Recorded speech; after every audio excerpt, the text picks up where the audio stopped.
এই বেগুন ভাজার রেসিপিটা আপনার মেহমানদারির কাজকে কিন্তু অনেক সহজ করে দেবে। মেহমান আসলে তাদের সাথে গল্প করবেন না বেগুন ভাজবেন।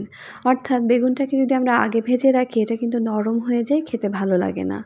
তাই মেহমান আসলে আমরা সাথে সাথেই কিন্তু এটা ভেজে দেওয়ার চেষ্টা করি যাতে এটা ফ্রেশ থাকে, খেতেও ভালো লাগে। তবে এই রেসিপিতে যদি আপনি বেগুন ভাজাটা তৈরি করেন ঘন্টার পর ঘন্টা এটা ক্রিস্পি থাকবে, অর্থাৎ কুড়মুড়ে মুচমুচে থাকবে, যেটা মেহমানরা খেয়েও কিন্তু অনেক বেশি প্রশংসা করবে।